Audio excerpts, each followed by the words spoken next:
Friends, if you're in the mood for a fresh and emotional cinematic experience, then you're absolutely going to love this one. If you're visiting our channel for the very first time, don't forget to subscribe because today's video is all about a film that's been making waves lately. Asterisk A Real Pain Asterisk, released in 2024. Yes, friends, today we'll dive into all the details about this movie, what it's about, where you can watch it, and why it's creating such a buzz. In this video, I'll tell you everything from the story to the performances, and I'll also give you the full scoop on which OTT platform or satellite channel is showing this film. Not only that, we'll take a detailed look at the technical aspects, music, pre-production journey, how the filming process went, what happened during post-production, and of course, the film's budget and how it performed at the box office. I'll also give you a short and fun review of the story without spoiling anything, and we'll talk about the cast, their performances, and which actor played which role. There are some fascinating facts behind the scenes that you definitely don't want to miss. So, my friends, stay with me till the end of this video because there's a lot to explore. Alright, let's jump right into it. The story of A Real Pain begins almost in media res, dropping us straight into the aftermath of a life-altering accident without warning or explanation. We meet our protagonist, Maya, writhing in a hospital bed, hooked to machines, her thoughts fractured and jagged. As the opening credits fade, we're yanked back a few weeks earlier to a sunlit road trip with friends, an all-too-ordinary day that feels almost idyllic until it isn't. The contrast between those carefree moments and Maya's stark reality sets the emotional stakes from the first moments. From here the narrative splits, weaving back and forth between past and present. Each flashback peels back another layer of Maya's life. Her dreams of becoming a dancer, her volatile relationship with her brother, the small betrayals that seemed inconsequential at the time but now sting with hindsight. Key turning points arrive like sudden jolts. The first is the reveal of the accident itself, not shown directly, but reconstructed through Maya's memories. The screech of tires, a blast of light, a single, spine-tingling scream. Then comes the confrontation with her brother, where old resentments burst open in a hospital corridor, forcing both siblings to reckon with how they've hurt one another. Midway through the film, the structure shifts again. We stay in the present for an extended stretch, following Maya through grueling physical therapy sessions and late-night phone calls with her best friend. This segment slows time, giving weight to each labored step, each whispered confession of fear. Conflict doesn't just come from outside forces, but from within Maya herself. We witness her wrestle with resentment, toward the driver who hit her, toward her own body for failing her, even toward the well-meaning doctors who cannot truly understand. The narrative experiments here by letting us hear the internal monologue, snippets of self-doubt that overlap with actual dialogue, blurring reality and imagination. In one striking scene, Maya hallucinates herself dancing on a stage bright with spotlights, only to snap back to a sterile therapy gym. That fusion of fantasy and reality underscores the film's theme of resilience, the mind's capacity to conjure hope even in the darkest moments. As we move into the final act, the pieces begin to lock into place. Flashbacks reveal that Maya's brother survived a near-fatal accident of his own years ago, and her resentment stems from guilt over her own survival instinct. The siblings' dynamic culminates in a raw, unguarded argument in their childhood home, walls adorned with old photos, reminders of happier times. Here the narrative shifts to linear flow, tracking the siblings' journey from anger through confession to forgiveness. The emotional payoff arrives not in some grand gesture but in a simple exchange, a shared cup of tea, a tentative embrace. The climax arrives in a community dance recital where Maya is not performing but watching. The camera lingers on her face as she applauds, tears in her eyes. Not for what she's lost, but for what she's beginning to reclaim. A Real Pain doesn't tie every thread neatly. Instead, it leaves us suspended in that moment of quiet triumph, the narrative structure itself echoing the film's message that life's journey is never perfectly ordered, but woven from fragments of past and present, hope and despair, pain and redemption. The characters in A Real Pain don't just walk through the story. They drag their scars, secrets, and regrets with them, shaping every moment they touch. It's not the kind of film where anyone is easily categorized as hero or villain. Everyone's carrying something heavy, and that weight changes how they speak, how they connect, how they pull away. At the heart of it all is Maya, whose journey is as emotional as it is physical. When we first meet her, she's bitter, brittle, barely holding herself together. But that outer hardness isn't just from the trauma of the accident. It's the result of years of unresolved grief, anger at a world that always felt one step ahead of her. She's got ambition, drive, and a sharp tongue, but underneath that is a vulnerability she works overtime to hide. As the story unfolds, Maya's walls don't crumble all at once. Instead, they erode, little by little, in moments where she has no choice but to let others see her pain. Whether it's through the slow thawing of her relationship with her brother or the way she begins to re-engage with her love of dance, we watch her rediscover parts of herself she thought were gone forever. Then there's Eric, the brother, who is equal parts guilt-ridden and emotionally repressed. He's one of those people who cracks jokes when things get too real, who'd rather fix a sink than talk about feelings. But you can see in his eyes that he's not okay. His arc is fascinating because on the surface it looks like he's stable, job, relationship, house. But as Maya's story deepens, Eric's unraveling becomes more visible. He's the one who never dealt with the past, who buried it under routine. But when the past comes crashing back in the form of Maya's accident, he's forced to face his own long-buried pain. The way their dynamic plays out, volatile, messy, tender, is the emotional engine of the film. Their arguments feel like years of resentment coming to a boil, but the quiet moments in between are where the real change happens. Supporting characters don't just orbit around the leads. They challenge them, reflect them, sometimes even betray them. There's Lena, Maya's best friend, who's both a comfort and a mirror. She's the one who dares to call Maya out on her self-pity, but also sits quietly with her during the worst nights. Lena is that person who knows what to say, but also knows when silence says more. She doesn't have a huge arc of her own, but she doesn't need to. Her presence sharpens Maya's growth. Then there's the physical therapist, Tom, who could have easily been reduced to the encouraging side character, but ends up offering one of the most quietly powerful perspectives on recovery. His tough love approach isn't just for Maya's benefit. It's rooted in his own past struggles, hinted at in brief, but revealing lines that tell you there's a whole story behind his calm demeanor. Each character, even those who only appear briefly, contributes to the emotional fabric of the film. They're layered, imperfect, and driven by motivations that aren't always noble. That's what makes their transformations feel earned. No one magically heals or has a neat resolution. Instead, the film offers moments of shift, some large, some barely noticeable. A character might not say, "I'm sorry," but they'll show up when it counts.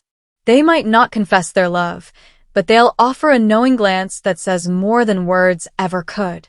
And it's in these understated, human-sized moments that a real pain quietly reveals how deep character development can shape a story, not by screaming for attention, but by making you feel like you've lived inside someone else's skin. The performances in A Real Pain aren't just good. They feel lived in, raw, and uncomfortably real in all the best ways. Every actor steps into their role with this quiet intensity that makes you forget you're watching a movie. There's no flashy monologues or over-the-top emotional breakdowns designed for award reels. Instead, what you get are fully inhabited characters who speak with their silences, fumble through messy conversations, and carry their pain like a second skin. The lead actor playing Maya absolutely commands the screen. She doesn't just act the role, she wears it. Her eyes alone tell you everything you need to know, often before she says a single word. One moment she's biting back sarcasm to keep from crying. The next she's erupting in frustration so viscerally that you can almost feel your own chest tighten. Her physical transformation is stunning, not just because of the injury she portrays, but in the way her body language shifts across the film, from stiff, guarded, and weary to something just a little more open and fluid. Even her breathing patterns change. That's the kind of performance that sticks with you. Opposite her is the actor playing Eric, and what he brings to the table is subtlety, with a punch. He's the kind of performer who says the most by doing the least. The quiet sigh before entering a room. The forced smile that twitches at the corners. The way his voice cracks slightly when he's trying to sound firm. It's these small, human moments that make his performance hit so hard. And when the emotional dam finally breaks, it's not loud or dramatic. It's this barely restrained collapse that feels way too familiar for anyone who's ever pretended to have it all together. Their chemistry together is electric, but not in the romantic sense. It's tense, stormy, and full of complicated history. You believe they're siblings not just because the script says so, but because of the way they interrupt each other, the way they don't make eye contact during hard conversations, the way they snap, apologize, and then snap again. It's so layered and natural that it feels like we're eavesdropping on real people mid-conflict. Even the supporting cast refuses to be background noise. Lena, the best friend, isn't just a warm presence. She adds dimension to Maya's world, challenging her with compassion and biting wit. The actress nails every beat, making you instantly believe that this is someone who's been around through thick and thin. She brings emotional grounding and comic timing without ever breaking the film's tone.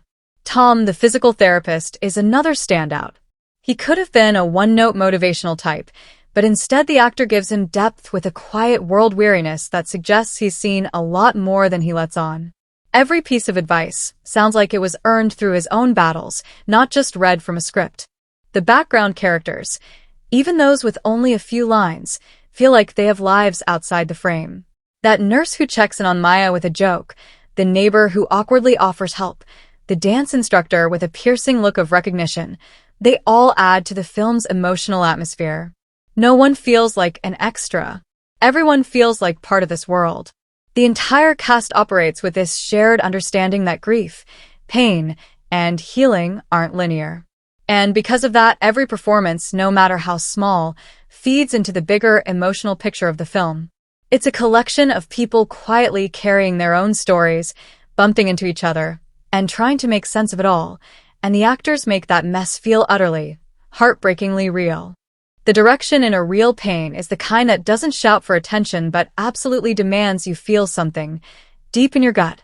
Right from the first frame, the director sets the tone with a kind of quiet intensity. You can tell this is someone who understands restraint, who knows that stillness can sometimes hit harder than chaos. The mood hangs over the entire film like a low fog, thick and heavy, but never overwhelming. It's emotionally charged without ever tipping into melodrama. That's not accidental, it's surgical. The director makes you sit with discomfort, sit with silence, sit with moments that in any other movie might have been skipped for something more exciting. But here, those pauses are everything. There's a striking confidence in how the story is told. The structure jumps between timelines, past and present, memory and reality, but never feels disorienting. That's because the transitions are handled with such deliberate care. One moment you're in a cramped hospital room, the beeping of machines echoing like a ticking clock, and the next you're on a sun-drenched street, watching Maya dance with reckless joy. These shifts aren't flashy. They're intimate, often triggered by a sound, a glance, or an object. It creates this fluid rhythm that mirrors how memory really works, how trauma loops in and out of the present without asking permission. Shot composition plays a major role in delivering the film's emotional punches. The director loves using close-ups, but not in a showy, overused kind of way. These aren't glamour shots. They're raw, uncomfortable, often lingering a little too long on a trembling lip or tired eyes that say more than dialogue ever could. When Maya is alone, the camera tends to keep a distance, framing her in wide empty spaces that emphasize her isolation. But in the moments of connection, usually when she lets someone in just a little, the frame tightens almost claustrophobically, as if the director is holding the breath of the moment alongside the characters. Lighting and color are used like emotional cues. The present is often washed in pale, cool tones, blues and grays that give everything a sterile, fatigued look. But the past glows with warmth, light flaring through windows, colors saturated with life. These visual contrasts tell the story just as much as the dialogue does, showing how Maya views her world, what's been lost, and what she's still struggling to reclaim. There's also a clever use of mirrors and reflections, subtly reminding the audience of identity, duality, and how we see ourselves differently in different moments of pain. And then there's the pacing. The director doesn't rush a single thing. Every beat is allowed to breathe. Some scenes stretch longer than you expect, not because nothing's happening, but because everything is happening underneath. Conversations take their time. People hesitate before they speak. And that slow burn creates real tension, an emotional tension that makes even a quiet dinner scene feel loaded with history and unspoken truths. The most impressive thing is how invisible the direction feels while you're watching. There are no fireworks, no signature tricks. But later, when you're replaying the film in your head, you realize how precise it all was. The director knows exactly when to hold back and when to press forward, how to make a scene ache without saying a word, how to make a room feel like a memory. That kind of storytelling isn't easy. It's a tightrope walk between subtlety and power, and in a real pain, every step lands with purpose. The cinematography in A Real Pain does something that's deceptively rare. It makes you feel like you're inside the characters' heads without ever announcing what it's doing. From the very beginning, the camera moves with a kind of emotional intelligence. It knows when to sit still and when to follow, when to crowd a character with tight framing, and when to pull away to show just how small they've become in the world. It's never just about getting the shot. It's about capturing the emotional truth of the moment. One of the first things you notice is how natural light is used to full advantage. In the flashback scenes, sunlight pours through windows like memory itself, soft, golden, nostalgic. These aren't just pretty frames. They glow with warmth that tells you this was a time of possibility, of movement, of hope. Contrast that with the present-day scenes, which lean into cooler, desaturated tones. The lighting there is often dim, indirect, like the world itself is tired. Shadows aren't just shadows. They feel like they've settled on Maya's shoulders, following her everywhere she goes. Even in brightly lit hospital rooms, everything feels muted, washed out, drained. It's a subtle way of reflecting her emotional state without saying a word. Framing choices are where the cinematography really starts whispering to you. When Maya is alone, she's often shot in wide frames with negative space surrounding her. It's not just aesthetically beautiful, it tells a story. You feel how empty her world has become. When she's surrounded by people, the camera sometimes places her just slightly off-center or in reflections, like she's there but not fully present. And when she starts to let people in again, when her relationship with Eric begins to thaw, the camera moves in. Suddenly we get more over-the-shoulder angles, shared frames, eye-level intimacy. You can see the emotional progression visually before it's even played out in the script. Then there are those standout moments, visual gut punches that sneak up on you. One scene in particular shows Maya watching a group of dancers in rehearsal. The camera slowly dollies in, catching the flicker of longing on her face, then shifts to her point of view. But instead of showing us the dancers in real time, it overlays her memory of herself dancing in that exact space. The lighting changes mid-shot, the room warms up, and we're back in her past, just for a second. It's cinematic time travel driven entirely by camera and lighting. No dialogue needed. Another hauntingly beautiful moment takes place during a nighttime scene outdoors. Maya and Eric sit on opposite ends of a porch, wrapped in silence. The camera doesn't cut. Instead, it slowly pans between them, using the soft glow of porch lights and ambient shadows from trees to create this fragile space between them. It's not just about what's being said, it's about the physical and emotional distance being measured, and the cinematography makes sure you feel every inch of it. The way the camera interacts with movement, especially dance, is another layer of brilliance. Even though Maya can no longer dance the way she once did, her memories are full of motion. The camera glides in those scenes, almost like it's dancing with her. It floats, sways, spins. But in the present, when she struggles to take a single step, the camera holds still, grounded, almost heavy. That contrast between kinetic memory and static present turns the act of walking into something epic. You find yourself holding your breath, willing her body to match the rhythm of her past. Throughout the film, the cinematography doesn't just decorate the story, it deepens it. It crafts mood, reveals character, and guides emotion like an invisible narrator. It's not trying to wow you with flashy visuals. It's there to break your heart quietly, frame by frame. The editing in A Real Pain is like a heartbeat, sometimes steady, sometimes erratic, but always pulsing with emotional truth. This is a film that knows when to linger and when to move. It doesn't follow a rigid formula, and that's what makes its pacing feel so human. The rhythm isn't designed for spectacle. It's tuned to the characters' inner lives, especially Maya's. You feel the film slow down when she's stuck in her grief or drowning in memory, and it quickens when a breakthrough is near, when life threatens to rush back in. Transitions between scenes are often deceptively gentle but loaded with meaning. There's no harsh cutting or jarring jumps from one moment to the next. Instead, the film flows like a thought, sometimes meandering, sometimes sharply turning back on itself. Flashbacks melt into present-day scenes without warning, often triggered by a sound, a facial expression, or an object.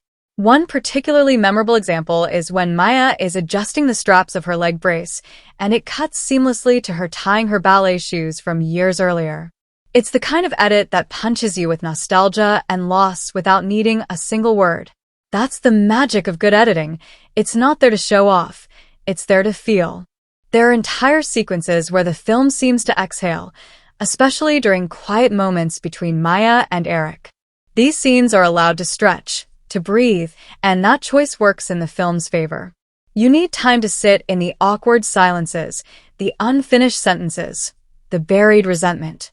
These moments build a kind of slow-burning tension that would be ruined if the film tried to rush. But it's not just about going slow, it's about control. The film knows exactly when to pick up the pace. After long stretches of emotional reflection, it'll hit you with a rapid series of cuts during a breakdown or confrontation, suddenly snapping you out of the stillness. The rhythm mirrors real emotional waves. Calm, storm, calm again. One of the most impressive things is how the editing helps maintain focus in a film that could have easily drifted into self-indulgence. The subject matter is heavy. There's trauma, guilt, grief, sibling rivalry, all layered on top of each other. But the cuts are precise. Scenes don't overstay their welcome. They end on the right breath, the right pause, the right unfinished look. The film doesn't feel the need to explain everything, and the editing respects that. It lets a moment hang and trusts the audience to carry its weight forward. Montage is used sparingly, but beautifully. There's one stretch in the second act where Maya's recovery is shown in fragments. Failed attempts at walking, frustration boiling over, quiet moments staring out the window. The scenes aren't ordered like a typical inspirational montage. They overlap, repeat, blur, skip time. It feels more like a memory loop than a highlight reel. That unpredictability gives the film authenticity. Healing, after all, isn't linear, and the editing reflects that with honesty and grace. And the pacing doesn't just serve the story. It shapes how you feel while watching. During long stretches of silence, you start to notice tiny things, a hand twitch, the squeak of a chair, a shift in breathing. You become hyper-aware, like the film is training you to tune in more deeply. And when it finally delivers an emotional payoff, it hits 10 times harder because you've been slowly, methodically prepared for it. This isn't a film where the editing is flashy or aggressive. It's subtle, measured, and emotionally intelligent. Every cut, every transition, every moment of pause or flow is calibrated not just for storytelling, but for feeling. It understands the rhythm of pain, the pacing of grief, and the quiet triumph of moving forward, one cut at a time. The soundtrack and score in A Real Pain don't just support the story. They haunt it, echo it, breathe life into it when the characters can't find the words. Right from the start, the music establishes a tone that lingers like a memory you can't shake. It's not big or bombastic. It's intimate, thoughtful, sometimes almost unnoticeable until it suddenly isn't. The score operates like a second layer of dialogue, saying all the things the characters are too proud or too broken to say out loud. One of the most powerful things the film does is use silence, just as effectively as music. There are entire stretches where no score plays at all, just the soft hum of hospital machines, the shuffle of footsteps, the creak of a chair. Those silences feel loaded. They're not empty. They're alive with tension, with suppressed emotion. And then, when music does arrive, it slips in like a whisper, like a memory sneaking through a half-open door. A single piano note held a beat too long, a barely there violin line, a low pulse that sounds like breath catching in someone's throat. The emotional impact is enormous not because the music is loud or dramatic, but because it knows exactly when to step in and when to get out of the way. There's a recurring piano motif that quietly threads through Maya's story, showing up at moments of introspection or emotional shift. It starts off fragile, the kind of tune you could play with one hand, hesitant and uncertain. But as Maya begins to regain some emotional strength, that motif returns fuller, richer, with added layers. It's like the score is growing with her. That motif becomes something of a silent companion, showing up in different keys, tempos, and textures depending on what Maya is going through. It's subtle storytelling through sound, and it creates a deep emotional undercurrent that most viewers might not even consciously notice, but they'll feel it. In contrast, flashbacks to Maya's pre-accident life are often accompanied by pieces that feel freer, warmer, often blending acoustic guitar and ambient textures. These tracks don't just signal a different time period, they evoke a whole different emotional state. There's a sequence where Maya remembers a dance performance, and the music is syncopated and full of breath, almost like it's dancing with her. Then it fades into silence as she returns to the present, underscoring the emptiness left behind. The film also makes careful use of needle drops, those perfectly chosen songs that hit at just the right moment.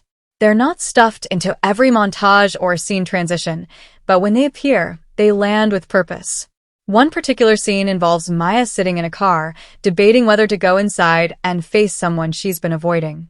The song playing on the radio is soft, nostalgic, full of lyrics that don't shout their relevance, but still line up just enough to make you lean in. It's not there to guide your emotions like a GPS. It's there to sit with you in that uncertainty. There's also an eerie choral element that surfaces in a few key scenes, especially when Maya's mental state starts to unravel. It's not traditional harmony. It's slightly off-kilter, like a memory gone sour. These moments feel dreamlike, even slightly surreal, and the music helps blur the line between past and present, between memory and reality. It's one of the rare times the score becomes almost dissonant, and it adds a jolt of discomfort just when the film needs to shake the viewer out of emotional complacency. More than anything, the soundtrack in A Real Pain understands restraint. It's not there to tell you how to feel. It's there to give your feelings a place to land. Whether it's a single repeated note echoing into silence or a swell of strings that rises just before a line is spoken, the score works in tandem with the story like breath and heartbeat. It doesn't overpower. It listens, it reacts, and it pulses quietly beneath every moment like the emotional rhythm of the film itself. A Real Pain digs into its themes with a quiet ferocity. This is a film that doesn't wave its message like a flag. It lets it seep into you, one vulnerable scene at a time. At its core, it's a story about grief, but not the loud, wailing kind. It's about the dull, aching kind that lingers in the background of your daily life, the kind that rearranges your identity while you're too distracted to notice. The film takes that raw emotional core and builds an entire emotional architecture around it. Grief as memory, grief as guilt, grief as something that binds people together just as easily as it tears them apart. One of the central themes is the idea of emotional paralysis, being stuck not just physically, as Maya is after the accident, but spiritually, mentally. The film constantly blurs the line between physical recovery and emotional healing, making you question which one is actually harder. Maya's journey isn't about triumph over injury. It's about learning how to live with the version of herself that emerged afterward. The real pain isn't just the loss of her mobility or career, it's the loss of who she thought she was going to be. And the film doesn't offer her a neat, inspirational arc. It asks, what happens when you're not okay and you stay not okay for a long time? Is there still a version of peace in that? That's the kind of emotional honesty the story refuses to sugarcoat. Another theme that pulses through the film is the complexity of sibling relationships. Maya and Eric aren't estranged in the traditional sense. They're just emotionally out of sync. And that emotional distance, stretched across years of quiet resentment, becomes a character all its own. The film explores how love can curdle into blame, how guilt can be weaponized, how even small childhood wounds can shape adult lives in surprising ways. What makes this theme hit so hard is that it doesn't play out in grand speeches. It plays out in silence, in miscommunication, in that moment where one sibling offers help but the other doesn't know how to accept it. It's messy and unresolved and deeply relatable. There's also a powerful undercurrent about the body as both battleground and betrayal. Maya was a dancer, someone whose life depended on her body doing exactly what she told it to. After the accident, that relationship is shattered. The film portrays that not with melodrama, but with aching realism. Every painful movement, every look in the mirror, every medical appointment becomes a confrontation.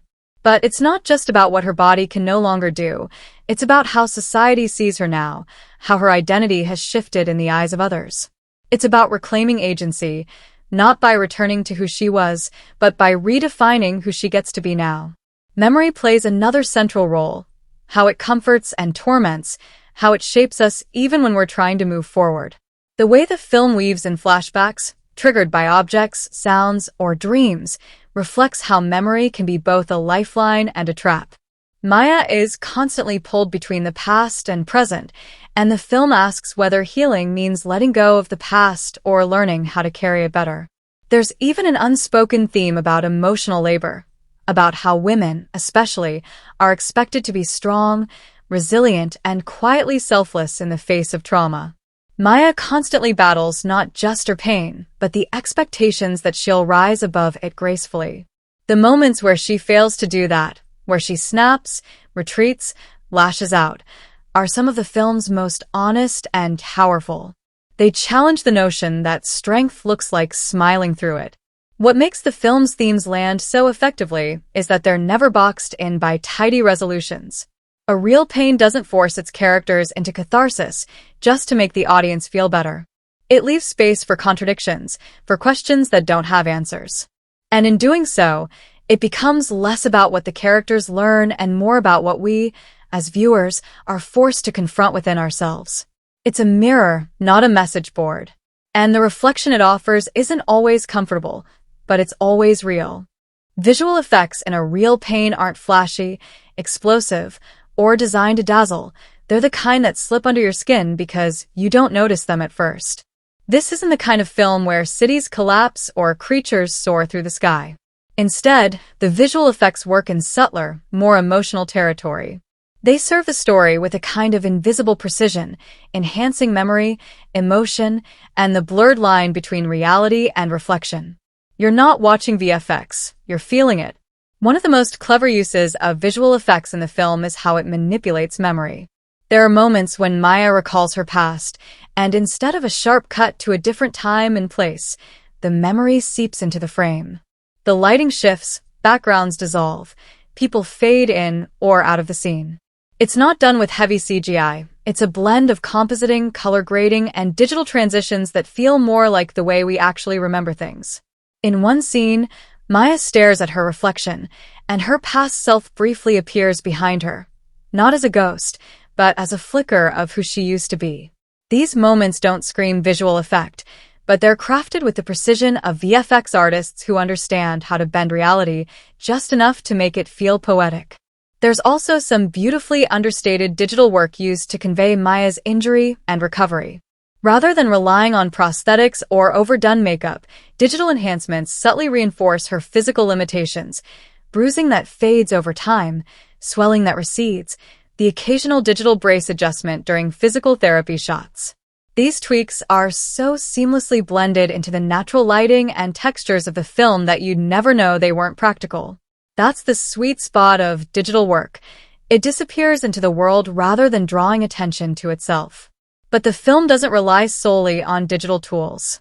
Practical effects are still very much in play, especially in scenes that center on the tactile aspects of recovery. The creaking of a wheelchair, the sound of metal against skin, the tiny mechanical shifts of a physical therapy device. All of that is grounded in practical design and amplified through sound and subtle motion. These real-world textures are then elevated by digital flourishes only when absolutely necessary. The result is a world that feels both physically grounded and emotionally surreal, depending on what the moment calls for. Another standout use of effects is in the dream sequences. Maya occasionally experiences these blurred, floating, out-of-body moments that feel more like sensations than structured dreams. Here, the film plays with slow motion, slightly altered frame rates, digitally warped reflections, and even soft particle overlays, barely visible, like dust catching the light. It's not psychedelic or disorienting, but deeply immersive. You feel like you've stepped into her subconscious, where everything is familiar, but just a little off. Again, it's not visual effects meant to impress. It's visual storytelling meant to express. And let's not ignore the role of digital cleanup, which often goes unappreciated. The film subtly enhances environments to match Maya's emotional arc, removing distractions, adjusting skies, deepening shadows. You don't notice it while watching, but you feel the mood shift as her internal state darkens or softens. These background adjustments are a quiet but crucial part of the film's immersive atmosphere.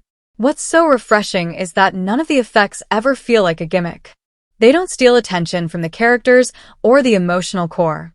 They're there to serve the story's delicate tone, adding atmosphere, memory, distortion, and recovery in ways that mirror the psychological experience of trauma and healing. Everything is balanced. Nothing is overused. It's a masterclass in restraint, where both practical and digital tools are used not to impress the eye, but to move the heart. The set design and locations in A Real Pain don't just build a world. They build a feeling, a memory, an emotional blueprint that wraps around the characters like a second skin. Every space in this film is doing quiet, invisible work. It's not just about realism. It's about reflection. The rooms, streets, objects, and textures all speak to what the characters are carrying inside.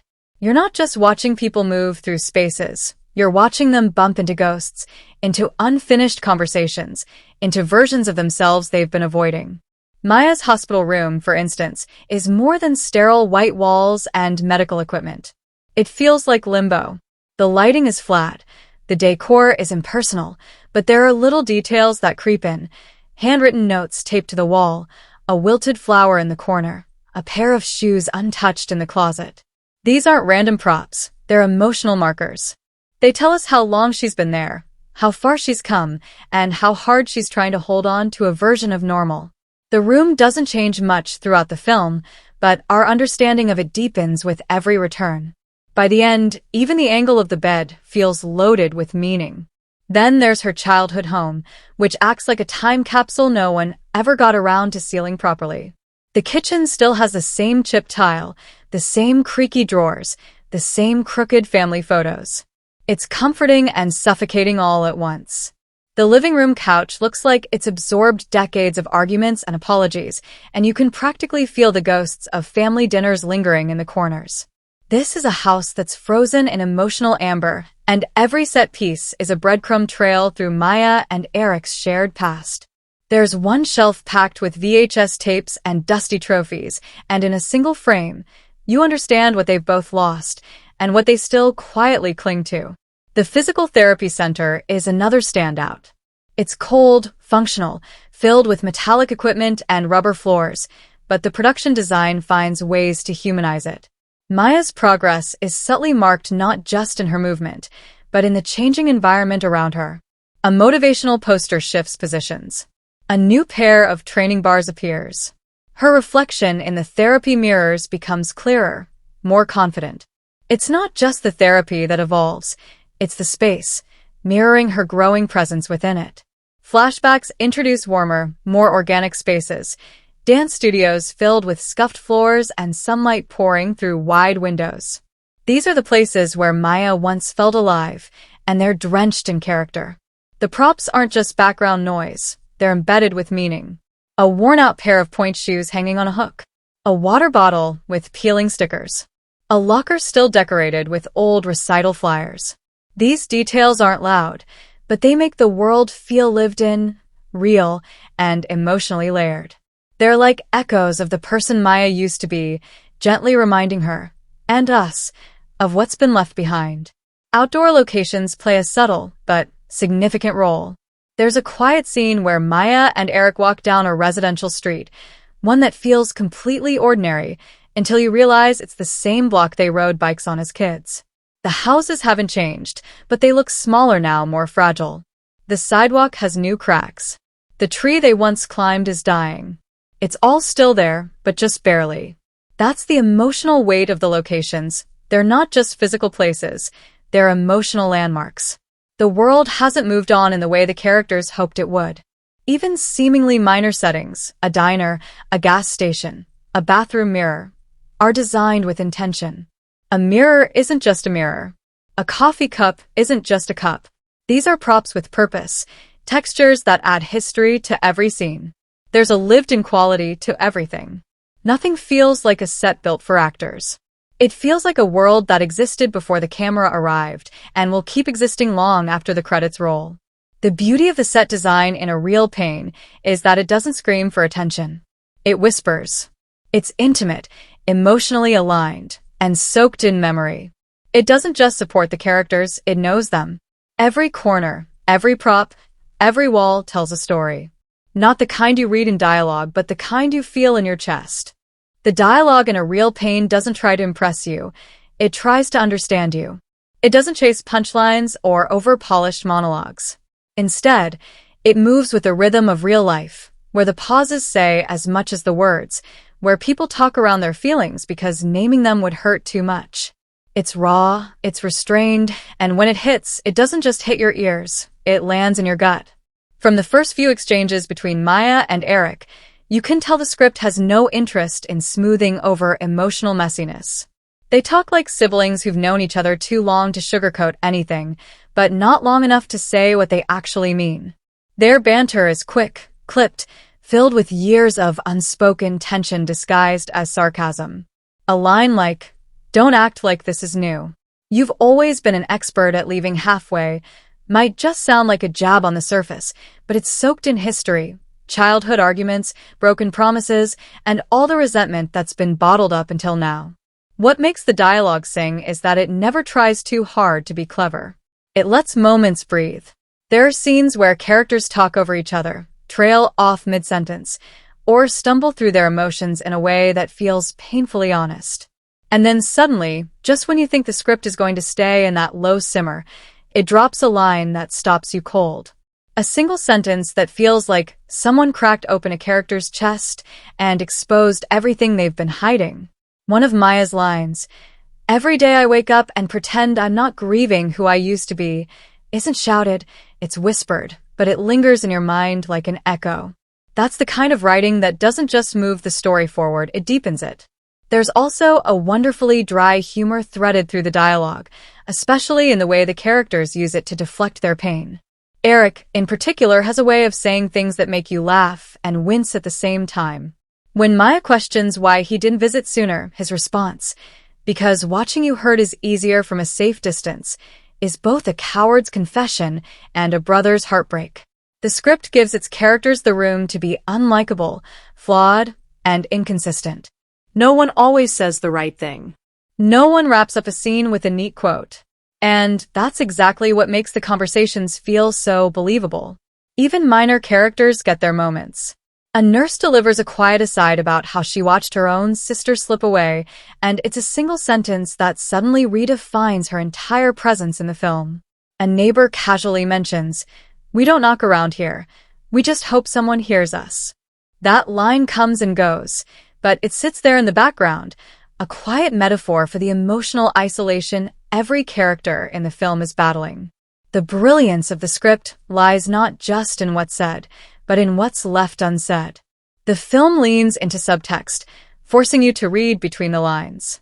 A long silence after an apology. A character staring out a window instead of answering. A scene where Maya rehearses what she wants to say, but never actually says it. These are the script's most powerful beats, and they're delivered with such restraint that they hit even harder than any dramatic monologue ever could. It's not about catchphrases or quotable zingers. It's about the weight of words when they finally break through years of silence. It's about how a shared laugh can carry as much healing as a heartfelt confession. It's about how hard it is to say, "I'm sorry," when what you really mean is, "I miss you." The dialogue in A Real Pain doesn't perform, it reveals. And every line feels like it's been lived before it was ever written. A Real Pain walks into its genre, emotional drama with a splash of road movie DNA, like it's seen all the usual blueprints and decided to rewrite them with a ballpoint pen on the back of a therapy worksheet. It doesn't explode conventions. It gently folds them, creases the edges, and turns them into something more human, more raw, more lived in. You expect certain things from a film about grief and family trauma, tearful reunions, life lessons wrapped in roadside montages, maybe even a cathartic monologue at a graveside. But what this film does instead is sit in the quiet tension between all those cliches and ask, what if this was a clean? It takes the familiar setup of estranged siblings reuniting after a loss and completely flips the emotional pacing. Most dramas would rush to the tearful resolution, but A Real Pain drags its feet in the best way possible. The film leans into awkward silences, passive-aggressive banter, and emotional dodging. It doesn't hand its characters healing on a silver platter. It forces them to earn it by failing, backtracking, and circling around their feelings like boxers too tired to throw another punch. That emotional realism is what elevates it from genre comfort food into something more piercing. The road trip elements sneak in subtly, almost as background texture. There are no quirky motels or zany detours. Instead, the travel becomes a slow unraveling of unspoken grief. Each location feels like a stop on a psychological map, places where Maya and Eric must confront not just their past, but their fractured sense of family. The film takes the road movie structure and sands off the glossy finish, replacing it with muted arguments over coffee, roadside silences, and long drives where nothing gets said but everything is felt. It's a stripped-down, emotionally honest twist on a format that usually leans heavily on nostalgia or transformation. Here, the change is slower, messier, and much more believable. As a drama, the film thrives on tension, but not the kind driven by external stakes. The suspense comes from waiting for someone to finally break, for someone to say what they really mean, for a truth to slip out that can't be taken back. There's a moment in the third act where the conversation goes completely still, and the silence stretches just a few seconds too long. That silence is louder than any argument the characters have had up until that point. The genre doesn't demand big fireworks, and the film wisely resists them. Instead, it builds emotional suspense with a surgeon's touch. And yet, for all its seriousness, the film doesn't wallow. There's humor woven in, dry, awkward, and perfectly timed. It doesn't come from forced comic relief or side characters hamming it up. It comes from the absurdity of being alive and feeling too much. A badly timed joke in the middle of a fight. A moment where someone finally tries to be vulnerable and immediately regrets it. A scene where laughter breaks through tears, not because anything is funny, but because it's all just too much. That balance keeps the film from drowning in its own heaviness. It respects its genre, but it's not afraid to step outside the lines when truth demands it. Even when the film dips into elements that could have felt familiar, a funeral scene, a family argument, a quiet hospital visit, it finds ways to subvert expectations. The big emotional moments don't come with swelling music and hugs. They come when a character finally looks someone in the eye. When someone finally admits they're tired. When someone stays in the room, even after the yelling stops. Those are the beats that define this film's relationship with its genre. It isn't afraid of softness. It isn't afraid of silence. And it refuses to trade honesty for melodrama. In a genre that often promises closure and redemption, A Real Pain offers something far more challenging, emotional honesty without neat resolutions. It honors the expectations of drama while quietly dismantling the shortcuts. No one walks away fixed. No one delivers the perfect line. But somehow, that makes it all the more cathartic. It doesn't need to reinvent the genre. It just speaks so truthfully within it, everything feels brand new. A real pain doesn't plant its feet and declare political stances from a soapbox. It does something much more disarming. It sits down beside you, looks you in the eye, and quietly starts asking questions. This is not a film interested in slogans or manifestos. It's interested in what it feels like to live in a body that won't cooperate, in a country that moves too fast to notice who it's leaving behind, in a family where silence often takes the place of apology.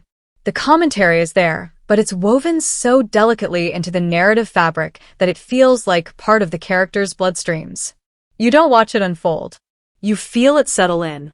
One of the strongest threads running through the film is its exploration of disability, not in a preachy, message movie way, but through the simple reality of Maya's everyday existence. It digs into the physical and psychological toll of losing agency over your body, but more importantly, it exposes how society structures are built for people who never have to think twice about walking upstairs or standing for long periods. The film makes you notice things most people overlook. Inaccessible doorways, the sterile coldness of medical spaces, the condescending tone people slip into when they think they're being helpful. These observations aren't shouted.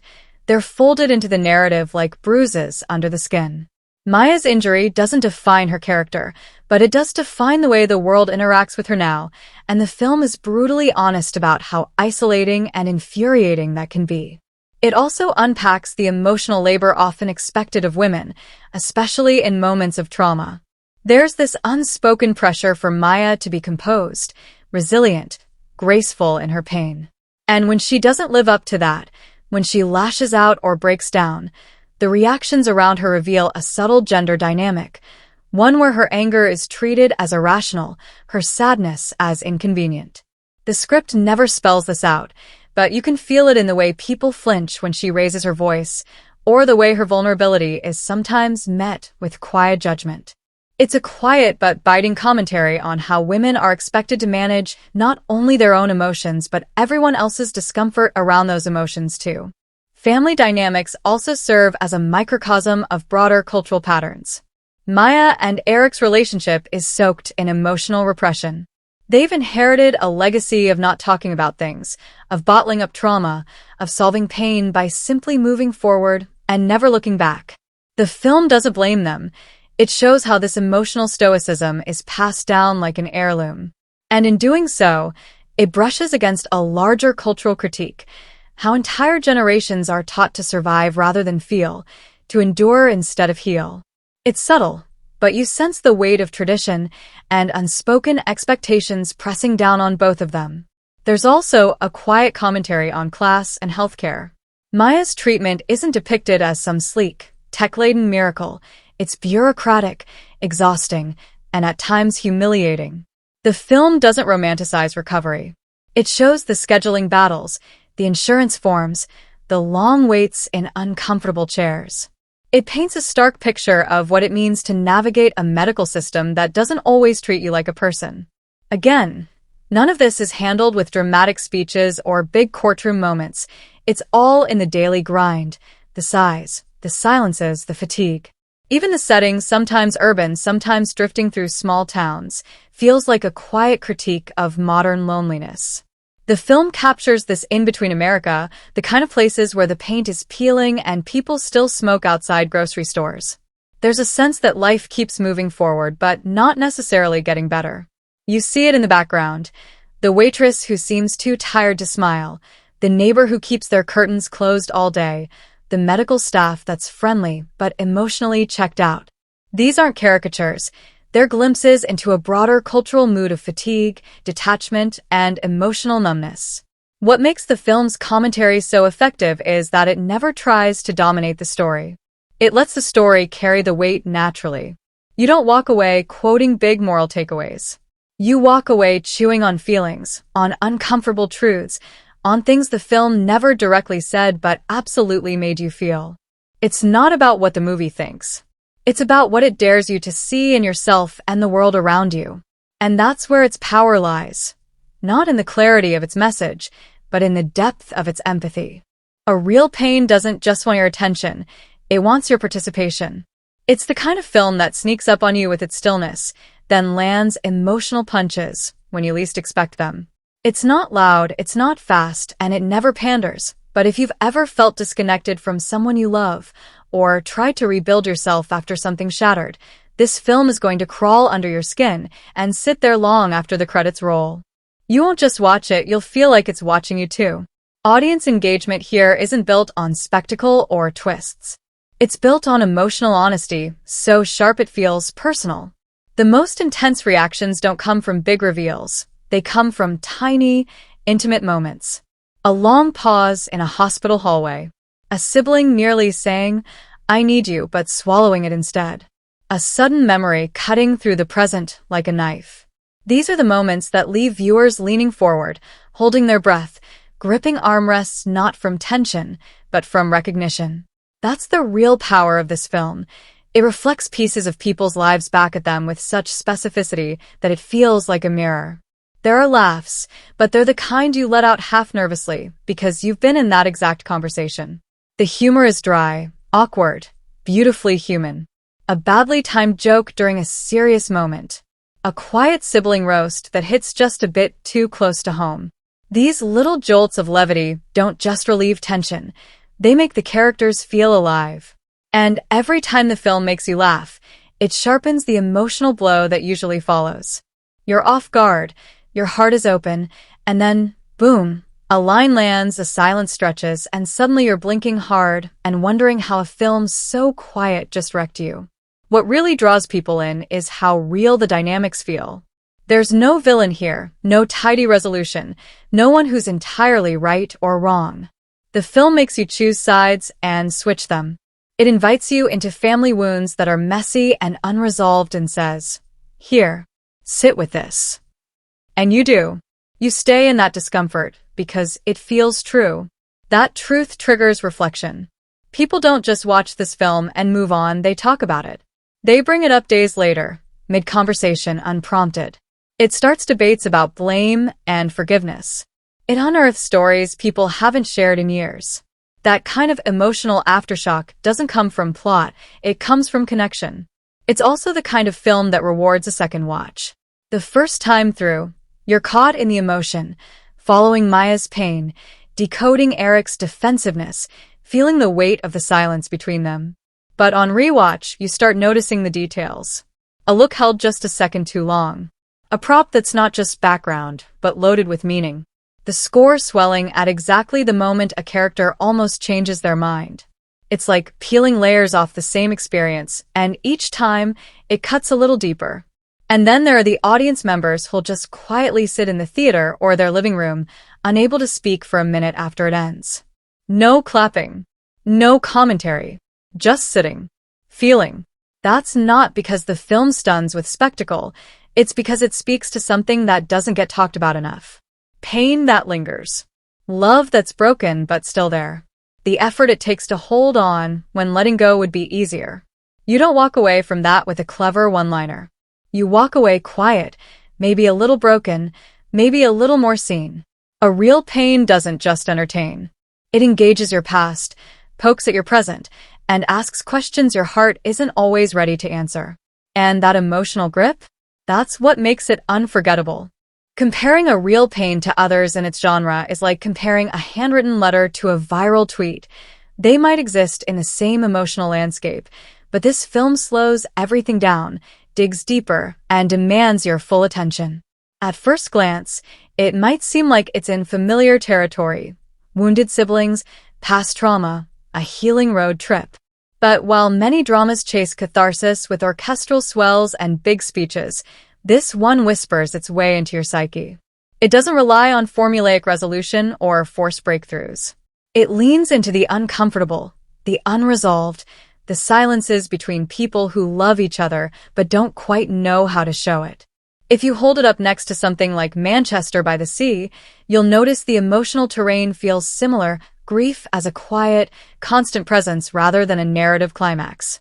But a real pain is more intimate, more compact, and less concerned with grand tragedy. It's about the kind of pain that doesn't headline your life story, but still shapes who you are in quiet, irreversible ways. Where Manchester leans into bleakness, this film clings to awkward human connection, to sideways glances and hesitant gestures of care. And unlike more traditional family dramas that build toward confrontation or forgiveness, this one treats those things not as destinations, but as ongoing processes. It's more the Savages than August. Osage County. Less screaming across the table, more staring across it, wondering if it's too late to say what matters. If we're talking about road trip dynamics, it could be loosely aligned with Little Miss Sunshine, but that film rides a quirkier, more comedic wave. A Real Pain trades the minivan antics and wacky detours for something quieter, more bruised. The humor here is dry and defensive, the kind you use when you're trying not to cry. Both films explore family dysfunction, but while Little Miss Sunshine finds cohesion in chaos, A Real Pain finds truth in the moments where nothing is resolved, just endured, just acknowledged. Where that film thrives on external absurdity, this one digs into internal contradiction. Within the director's own body of work, this film marks a tonal shift.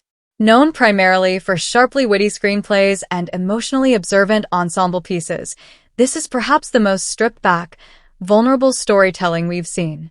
It's more mature in its silence. Less concerned with stylistic flourishes or clever structure, more focused on emotional precision. There's a sense that every shot, every exchange, was trimmed down to only what absolutely needed to be there. That restraint feels like a deliberate evolution, stepping away from commentary and into confession. And then you've got the comparison to prestige indie dramas that sometimes feel tailor-made for festival applause, films that showcase trauma like a trophy. This one doesn't play to that crowd. It doesn't offer big reveals, dramatic score spikes, or even a single definitive answer to the questions it raises. It doesn't resolve its pain in a way that makes audiences feel smarter or emotionally cleansed. It just asks you to sit in it, recognize it, maybe even name it. That's rare. And it's a risk, especially in a cinematic world obsessed with narrative payoff. But it's that very choice that makes A Real Pain stand out. It chooses honesty over polish, depth over resolution, and reflection over performance. It may share narrative DNA with other intimate, emotional character studies, but it pulls off something they rarely do. It earns its silence. It doesn't imitate the genre. It carves out its own small, raw, and unforgettable corner of it. And that makes all the difference. A Real Pain is the kind of film that doesn't hold up a neon sign saying, "Here's a symbol." Instead, it whispers them into the background, lets them hide in corners, drift in with the light, or linger just a little too long in a frame. It doesn't just tell a story. It builds a quiet symphony of recurring images and subtle metaphors that slowly creep into your awareness. And once you start seeing them, you can't unsee them. The film is emotionally honest on the surface, but underneath, it's layered with visual poetry that deepens every beat of the story. One of the most powerful recurring metaphors is the motif of movement versus stillness. It appears everywhere, in the way Maya's once dancer body is now constrained, in the shots of cars moving forward while the characters stay emotionally stuck, in the way people fidget during conversations, as if their bodies are trying to escape truths their mouths can't speak. Maya's physical injury becomes a living metaphor for emotional paralysis. It's not just her spine that's broken, it's her rhythm, her identity, her sense of direction. And that tension between wanting to move and being forced to sit still becomes a heartbeat that runs through the whole film. Mirrors show up again and again, not just as tools for reflection, but as emotional battlegrounds. We see Maya confront herself in mirrors when no one else is watching. She adjusts her posture, examines old scars, sometimes even practices conversations she'll never have. These moments aren't just vanity or vulnerability. They're her attempt to find continuity between who she was and who she is now. The mirror becomes a silent partner in her grief, reflecting not just her body, but her uncertainty, her fear, her disorientation. There's one haunting moment where the mirror shows something that's no longer there, a memory, a ghost, a past self. It lasts a second, and it says more than any monologue ever could. Water makes quiet but meaningful appearances too. Not in the overused cinematic, emotional cleansing kind of way, but as a space of emotional ambiguity. A bathtub, a puddle, a sink running too long. Water is always there when a character is trying to contain something, rage, grief, shame. It becomes a visual metaphor for control slipping away, for emotions that can't be bottled forever. There's a moment when Maya drops something into a sink and doesn't bother retrieving it. That tiny gesture becomes a metaphor for the things she's given up on reclaiming. It's not flashy. It's not dramatic. But it cuts deep. The recurring presence of childhood objects, photo albums, dance trophies, old stuffed animals, acts as a kind of emotional landmine throughout the story. These aren't just nostalgic props. They're physical reminders of identities the characters no longer inhabit. And the film uses them with surgical precision. A close-up on an old ballet slipper isn't just memory, it's mourning. A dusty family photo isn't just backstory, it's a visual tension point where the love that once was now feels impossible to access. These relics become ghosts of a different kind, haunting not because they move, but because they haven't moved at all. There's also a fascinating use of color throughout. Early scenes are often washed in pale, muted tones, grays, cold blues, sterile whites, as if the characters are living inside a hospital waiting room. But as emotions begin to surface, as characters break down and open up, warmer tones begin to sneak in. Earthy browns, soft oranges, even muted reds. The change is subtle, but it mirrors the emotional thaw of the characters. And it's never obvious. You just start to feel warmer, without even realizing the lighting has shifted. That's how effective the metaphor becomes. It works beneath your awareness. Even the title itself, A Real Pain, carries layered symbolism. On the surface, it's a reference to Maya's injury. But the deeper meaning is threaded through the entire film. What does real pain mean? Is it physical? Emotional? Is it something that defines you or something you survive? The story uses that phrase like a riddle, teasing it out scene by scene until you realize everyone in the film is carrying some version of it. Maya's is visible. Eric's is buried. And the world they live in offers no clear path to healing, only the possibility of learning how to carry it better. Light and shadow are also used symbolically. Maya's room, especially early on, is often flooded with harsh, artificial light. It makes her look exposed, trapped. But the most emotionally intimate moments are lit with soft, ambient light. Lamps, natural dusk, the blue glow of early morning. These aren't just aesthetic choices. They're emotional cues. When the light softens, so do the characters. When shadows grow, so does the distance between them. You feel these transitions before you even understand what they mean. Everything about the film's symbolism is subtle and deeply intentional. Nothing feels planted. Everything feels discovered. Like the story was built not just with scenes and dialogue, but with echoes, reflections, and fragments of memory stitched into the very fabric of the visuals. The metaphors don't just decorate the narrative, they haunt it, guide it, challenge it. And that's what makes the storytelling feel so rich. Every image, every object, every tiny shift in the frame is a quiet invitation to feel more, to dig deeper, to see beyond what's being said. The production of A Real Pain was impressively lean. It was made on a modest $3 million budget, yet the result belies its frugality, looking far richer than you'd expect. Wikipedia 1. Cinematographer work, set locations across Poland, and polished VFX and editing all feel purposeful and cinematic, no cheap shortcuts in sight. Vocally, critics and box office data echo that praise. The film grossed nearly $25 million worldwide, over 8 times its budget. Wikipedia 1. Marking it as a standout financial indie success. On specialized screens in New York and LA, it debuted with an astonishing $60,000 per theater average, the third highest of the year. The Wrap. 2. Its slow but steady rollout, about 505 theaters, boosted word of mouth into mainstream distribution, eventually hitting over $6 million domestically early in its run. Collider 3. By the end, U.S. earnings reached about $8.34 million with a global total just shy of $25 million. IMDb 4. In Poland, where it premiered to sensitive local themes, it earned more than $1 million. The Guardian 5.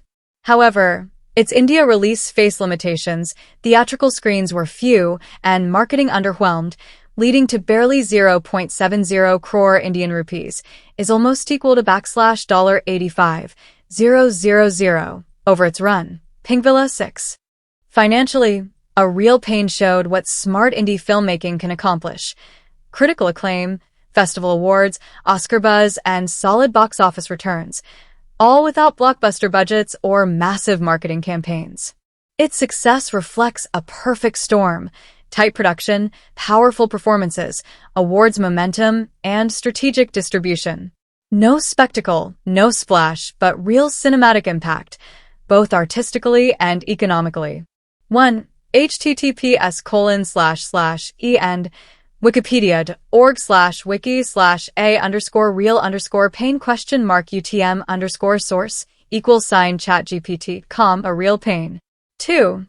https://www.the-rap.com/a-real-pain-average-to-box-60000-per-theater-average-at-specialty-box-office/??chatgpt.com A Real Pain. Opens to robust $60,000 per theater average at specialty box office.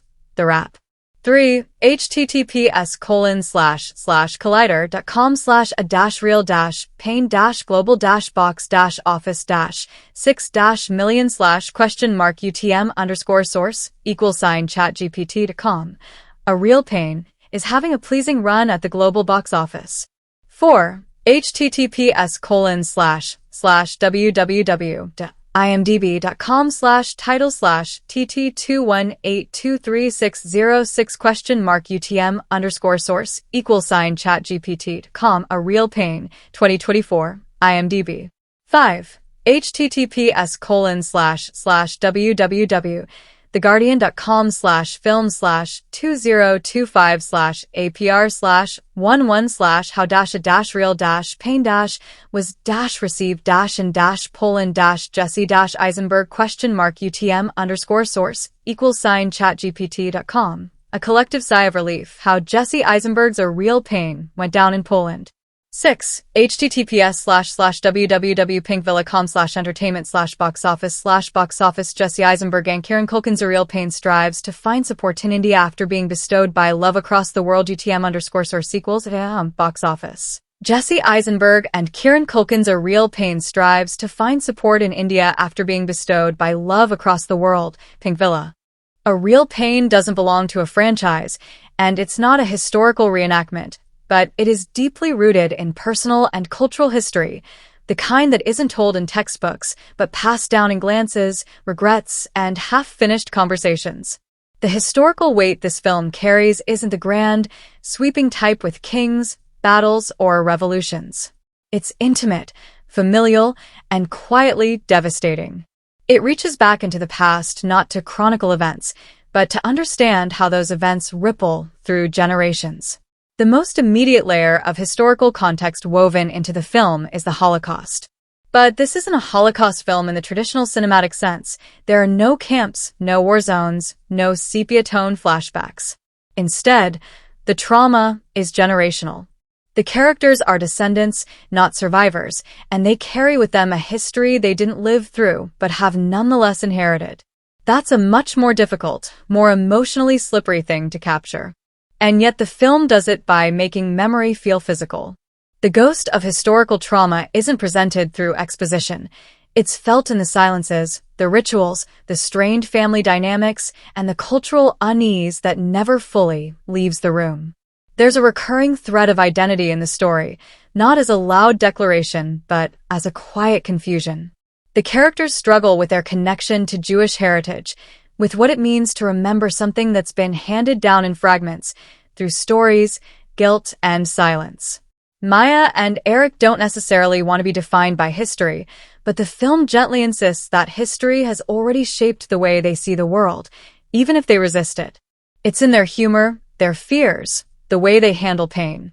And this creates a fascinating dynamic, not one of remembering a historical event, but of navigating the emotional inheritance of it. The film is also set against the backdrop of modern disconnection. Though not overtly political, there's a cultural undercurrent that reflects today's fractured sense of belonging. You feel it in the institutions that fail to comfort, in the social spaces that feel sterile, in the way characters talk about community but rarely experience it. There's a subtle tension between personal suffering and collective memory, between the modern world that moves too fast and the weight of a past that refuses to be forgotten. That push and pull is what gives the story its emotional gravity. Even the decision to focus on a character with a physical disability adds historical resonance.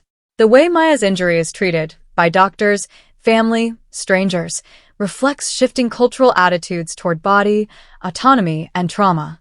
There's a quiet critique of how society engages with disability, often reducing it to something that needs to be overcome or erased. But the film doesn't play into that narrative.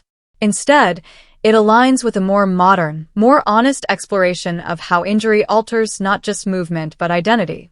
In this sense, it contributes to a broader cinematic dialogue about representation and the evolving understanding of what it means to heal. So, while A Real Pain isn't a sequel or a dramatized history lesson, it behaves like a film that remembers. It remembers the stories that get passed down through whispers, the cultural weight that lingers in DNA, and the personal wounds that sit on top of ancestral ones. It understands that history isn't always written in dates or battles. It's written in family silences, in unspoken fears, in rituals half-remembered but still honored. The film may not belong to a franchise or reenact a famous event, but it absolutely lives in the shadow of real, generational history. And that shadow shapes every beat of its story.